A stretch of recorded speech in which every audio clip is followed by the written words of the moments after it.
Nós, na terça-feira passada, tiramos o tempo que nos foi permitido para falar, falando sobre como vencer o nosso inimigo. E, com o acordo dos irmãos, nós ficamos de prosseguir hoje aqui. E vamos direto aqui ao assunto. Veja bem que aqui nesta passagem bíblica que lemos, o apóstolo São Pedro nos convidou para sermos sóbrios e vigilantes. Sobriedade é uma pessoa que está em são juízo,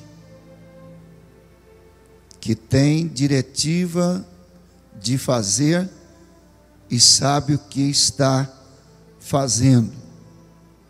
É uma pessoa que o seu juízo está funcionando perfeitamente para tomar iniciativas e diretrizes para a sua vida. E aqui o apóstolo Pedro disse: sede sóbrios, quer dizer, estais em são juízo, ficai atento. E por outro lado ele disse: vigiai. É um outro assunto tão importante, a vigilância, que às vezes sempre encontramos pessoas que oram muito, pessoas que às vezes lê muito a Bíblia, pessoas que às vezes evangelizam, pessoas que às vezes consagram, jejuam, mas não vigiam e caem. Pessoas que são usados por Deus nos mistérios de Deus, mas não vigiam, caem.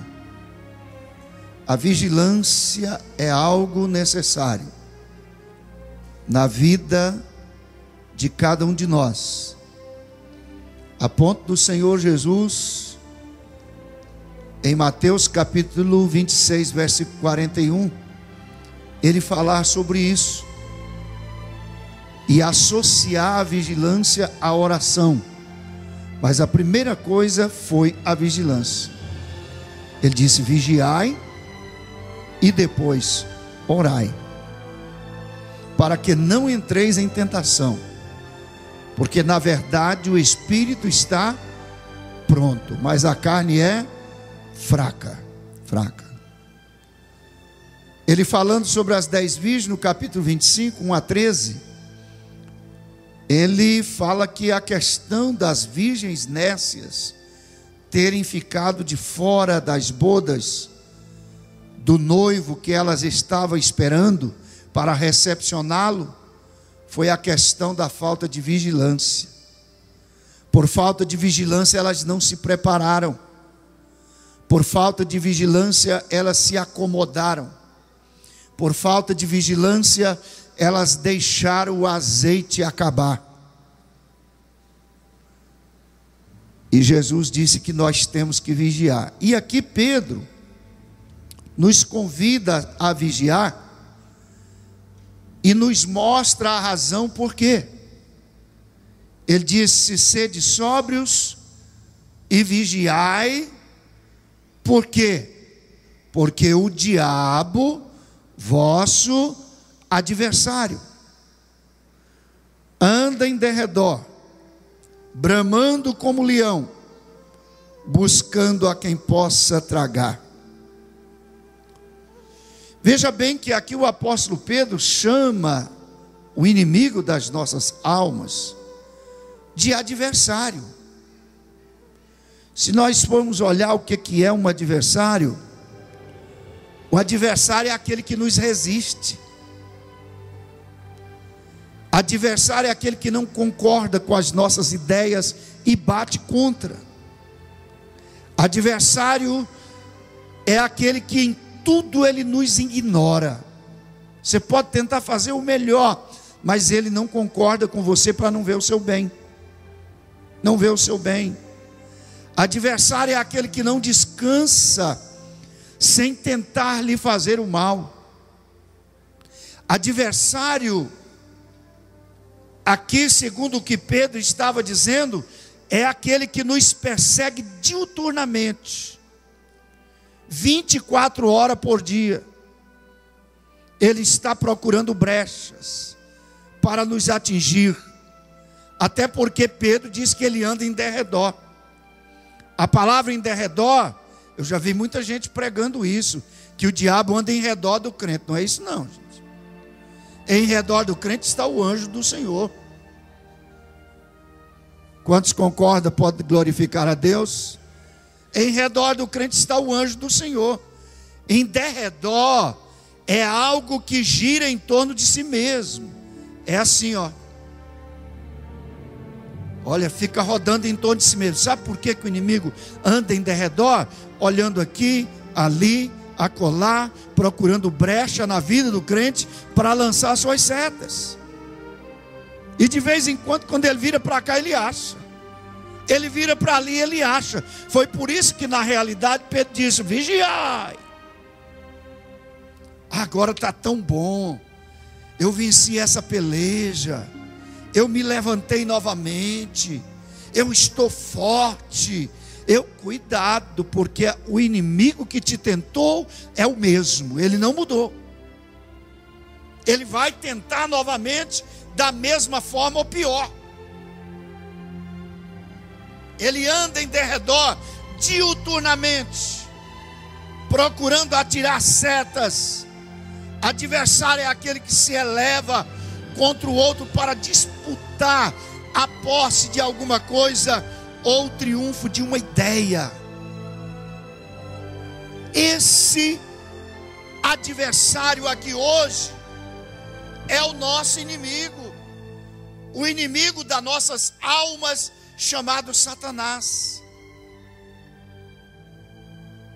Ele é nosso adversário. Agora, uma das coisas que nós olhamos aqui, irmão, é que ele, como leão, disse Pedro aqui, que ele anda em derredor, bramando como? Veja bem que Pedro explicou que ele não é leão. Ele é imitador de leão. Mas se ele quer imitar leão, ele tem que rugir como leão. Ele tem que fazer o papel do leão. Agora, uma das coisas que eu quero dizer à igreja, que leão, no sentido aqui de governar e de ser poderoso, só há um, e esse é o Senhor Jesus. João diz que estava lá na ilha de Patmos, apavorado, porque tinha um livro selado com 7 selos. Ele dizia: quem poderá romper os selos e abrir o livro? E a Bíblia diz lá que João chorava muito, apavorado, até que alguém apresentou diante dele e disse: João, não chores, não precisa se preocupar não. Eis aqui o leão da tribo de Judá. Ele venceu e ele vai desatar os selos e abrir o livro. Você está sentindo a presença do leão da tribo de Judá? Aleluia. Agora o inimigo, ele quer imitar. E nós temos que ter cuidado, porque alguém até pinta e pensa, imagina que o diabo, quando vem atacar o ser humano, ele vem de chifre, 2 chifrão assim, ó, de bode. Vocês já viram essa figura? Vermelho, totalmente vermelho, aquele vermelho apurado, com quem que passou pelo fogo, certo? Uma língua com tridente na ponta da língua, pondo fogo pela boca, uns pés de bode assim no chão, um rabão para trás, e segurando um espetão de 3 pontas assim. Irmão, engane não, o diabo não vence não. Se ele viesse desse jeito, todo mundo corria. A Bíblia diz que ele vem como anjo de luz.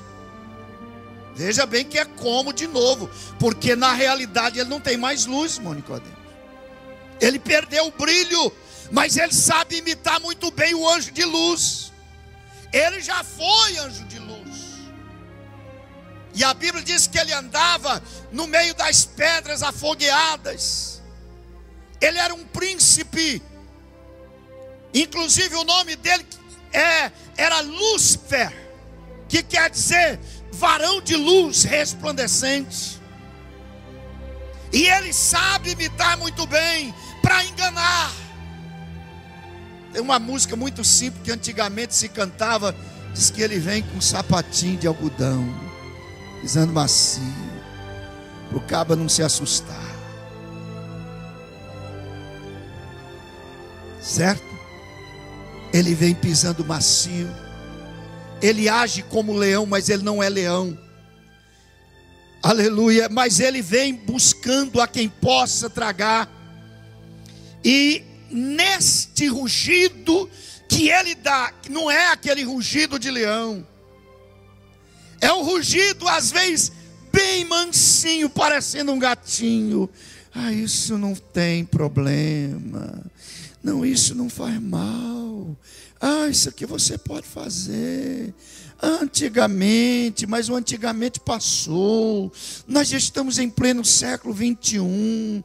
O tempo da pós-modernidade, do pensamento de cada um. Você pode pensar, tudo é relativo. Esse negócio de ser crente igual antigamente. Não, Jesus vai levar todo mundo para o céu. É esse o rugido dele no ouvido de muitos crentes. E ele coloca as suas ofertas diante do crente. Pastor, o inimigo não tem poder de fazer isso comigo não. Brinca para você ver.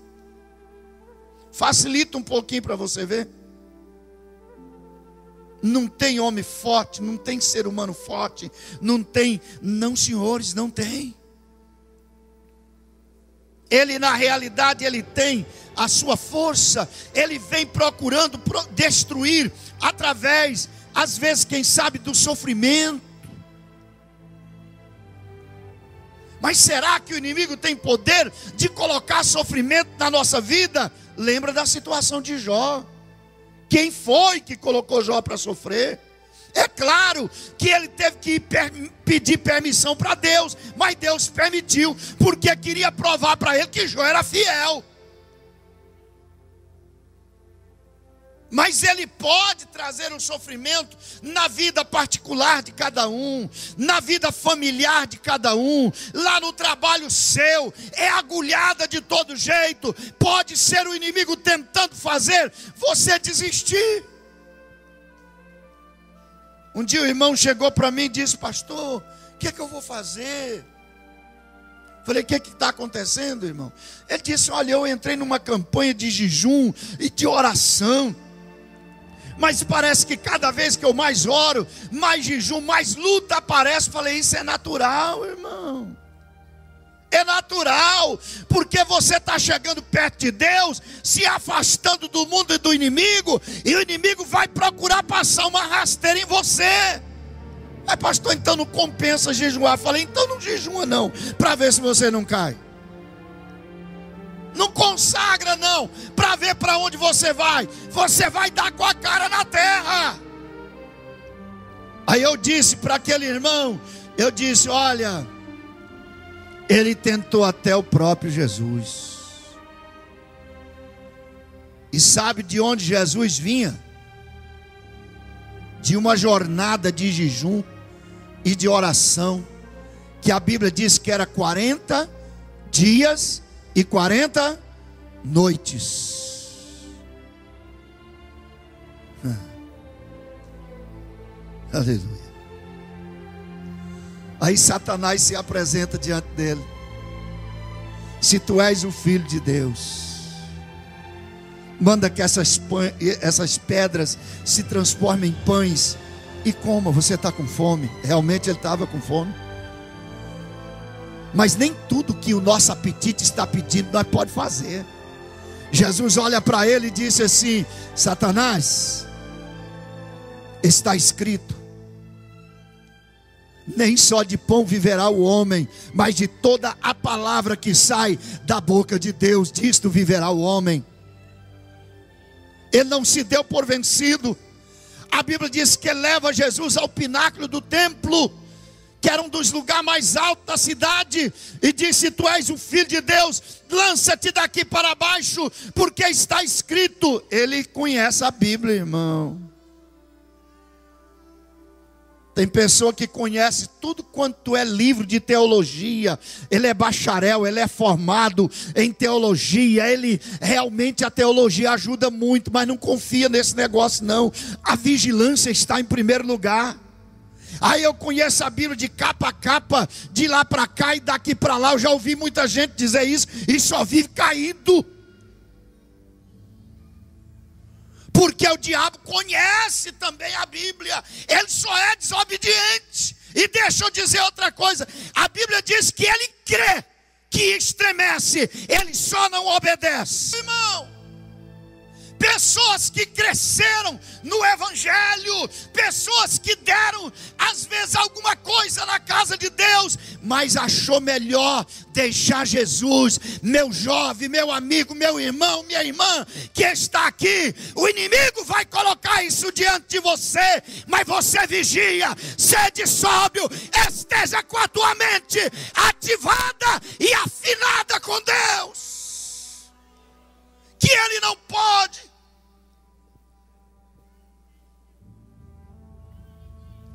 Ele pega Jesus.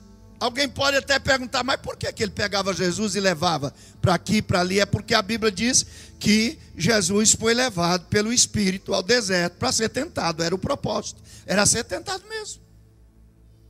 Jesus sabia, eu tenho certeza que como homem não, mas como Deus sim, ele sabia. Só que ele veio para enfrentar os desafios do inimigo, para dar exemplo para mim e para você. Aí pega Jesus, leva ele a um monte muito alto, que a Bíblia não diz o nome. E a Bíblia diz que daquele monte, ele mostra para Jesus todo o mundo e as glórias dele, do mundo. Não é isso que tem feito muita gente desviar? Às vezes corrupção, dinheiro, carros, casas. Quando você vê o crente está assinando um papel que ele não podia assinar, ele está fazendo uma declaração que ele não podia fazer, porque o patrão chegou, é muito rico, e disse: se você fizer isso aqui, eu te dou isso aqui, cobra esse negócio aí, passa por cima disso e tal. E daqui um pouco o crente não tem força de ser crente, porque ele está vivendo com coisa enterrada na vida espiritual dele. Glórias do mundo. Às vezes o cabo é fake da dó. Sabe o que o capeta faz? Pega uma mulher das mais bonitas, mais bela, e coloca na presença dele para tentar ele. E aí o camarada não vigia, não está com a mente ligada em Cristo e buf, caiu. E às vezes ainda vai se gabar, porque teve algum caso com uma mulher muito bonita, ou com um homem muito bonito, parecia. Não, irmão, isso não é razão de se gabar não. A misericórdia de Deus ainda está estendida, mas pode acontecer de muitos perderem a sua vida sem ter a condição de entrar debaixo da misericórdia de Deus. Mostrou as glórias do mundo e disse para Jesus: tudo isto era o propósito dele, onde ele queria chegar. Que ele fez Adão se prostrar, ele fez Eva se prostrar, ele fez muitos outros se prostrar. Davi uma vez prostrou, Sansão se prostrou, E foi assim que tantos homens se prostrou. Ele pensou, agora eu faço ele prostrar também. Olha, eu vou dar tudo isso aqui para você, se você prostrar e me adorar, me reconhecer como Deus, me reconhecer como maioral do que aquele lá de cima. Tudo isso eu te dou. Jesus olha para ele e disse: vai-te, Satanás, porque escrito está: somente ao Senhor teu Deus adorarás, e somente a Ele darás culto. Você pode glorificar esse Jesus maravilhoso? Mas ele ofertou para Jesus. E eu estava olhando aqui que Paulo, em Efésios 6:12, ele nos mostra que a nossa luta é constante contra ele. Ele diz aqui: porque não temos que lutar contra a carne e o sangue, mas sim contra os principados, contra as potestades, contra os príncipes das trevas deste século, contra as hostes espirituais da maldade nos lugares aonde? Celestiais. Se nós formos observar, nós vamos entender que esse espaço sideral que nós olhamos, enquanto o nosso olho alcança, ou aonde não alcança, ele está infestado de demônios. Uma das coisas que nós temos que entender é que Satanás, ele não é onipresente, ele não é onisciente, ele age, e age em todos os setores, mas porque ele tem seus agentes esparramados por todo lado, e se comunica. E tem hora que ele envia especialmente alguém, justamente para atrapalhar o crente. Tem muitos casos desses. Inclusive Daniel, uma vez, foi 21 dias um anjo lutando contra o camarada que Satanás mandou, no espaço sideral aí. 21 dias. Eles se comunicam e sabem o que é que está sucedendo. Por isso que o crente tem que vigiar a boca dessas coisas aqui, ó. Principados, potestades, príncipe das trevas e hostes espirituais da maldade. Aqui são todos demônios bem preparados para a guerra, para a batalha. Mas eu quero dizer para você que nós, como cristãos, nós estamos, como fiéis cristãos, travando essa batalha contra o inimigo. Eu e você não podemos nos dar por vencido nesta batalha espiritual.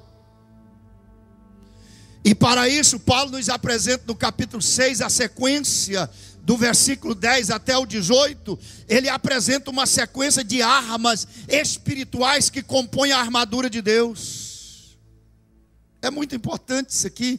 Quando observamos, eu acho que nós vamos parar por aqui. Quem sabe, Deus permitindo, terça-feira que vem nós continuamos aqui a partir desta leitura de Efésios, capítulo 6, o versículo 10 de Efésios.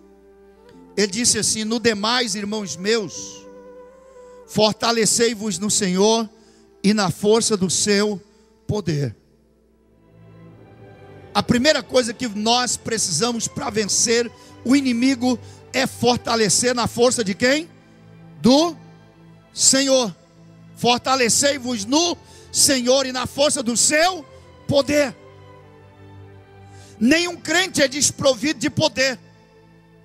Satanás pode ter muita força, capacidade e artimanha de fazer as coisas. Só que eu me lembro de Jesus no capítulo 28 de Mateus e o versículo 18. Quando ele disse assim: todo o poder é dado para quem? Jesus disse que o poder foi dado a quem?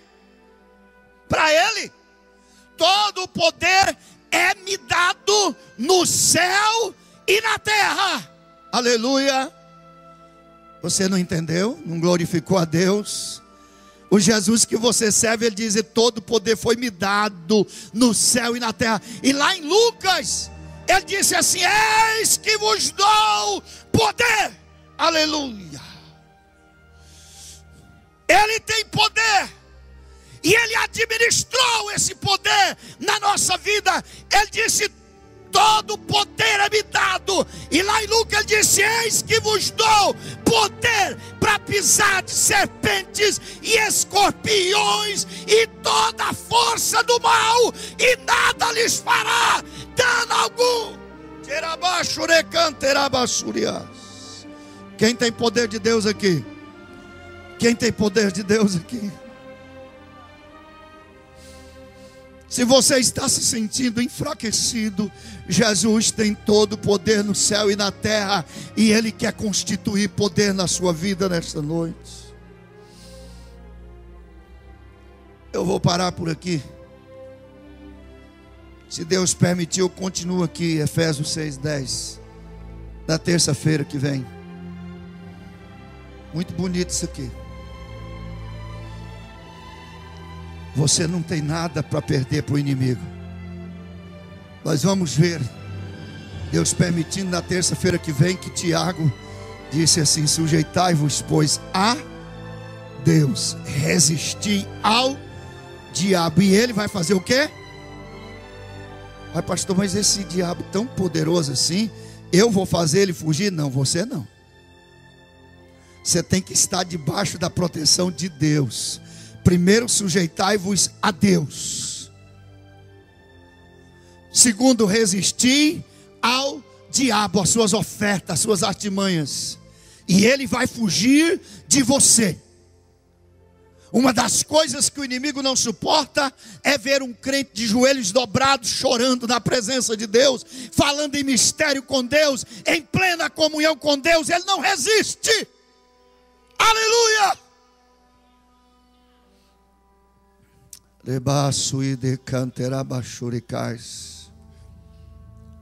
Eu li uma história uma vez de uma irmã, uma moça, trabalhava em um hotel, viu?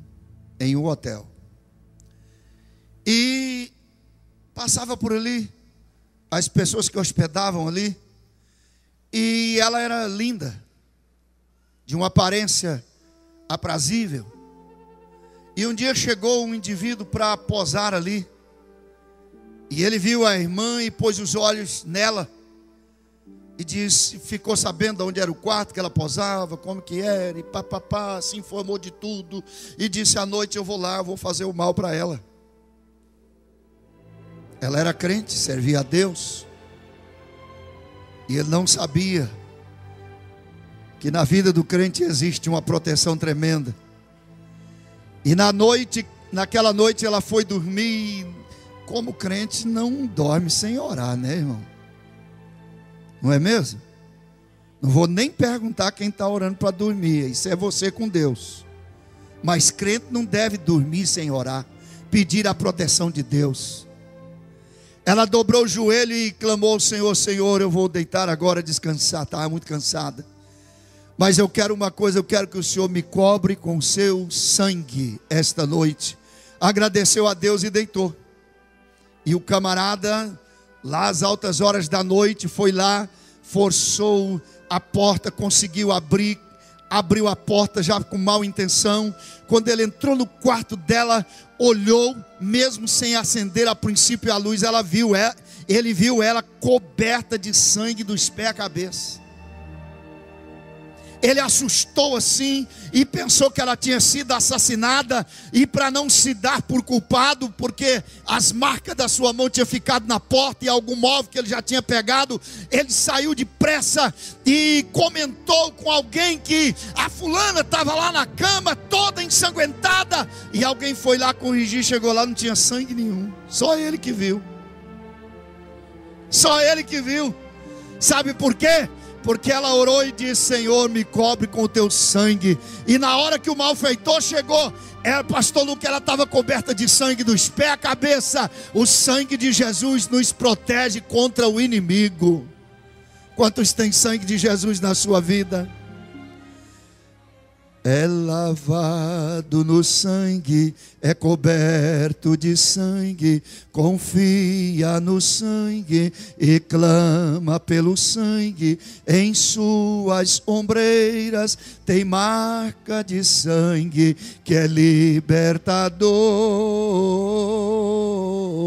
É lavado no sangue, é coberto de sangue, confia no sangue e clama pelo sangue. Em suas ombreiras tem marca de sangue que Jesus deixou.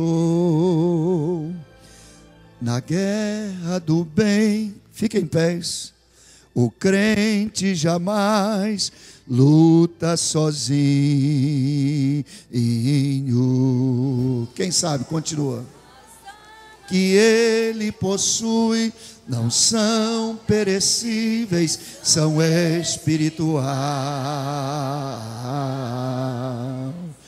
Embora o crente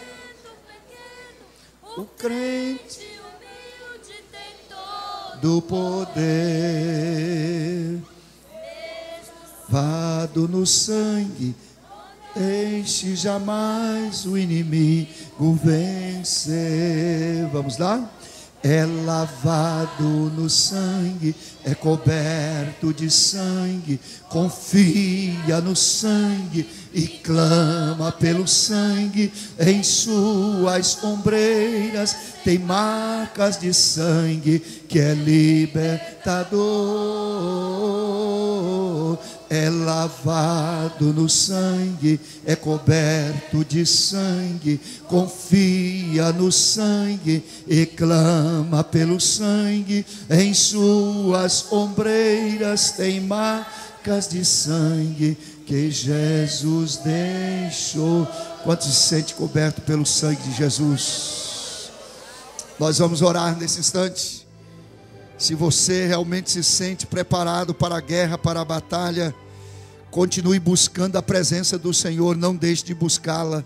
Se você, quem sabe, nesta noite adentrou aqui, quem sabe, sofrendo, angustiado, problemático, precisando de um renovo espiritual, eu quero te dizer, aqui tem poder do Senhor Jesus para te fortalecer e te fazer vencedor e mais do que vencedor nesta oportunidade. Quantos querem e precisam receber o poder de Deus na sua vida? Pastor João vai fazer esta oração. Aleluia, glória a Deus.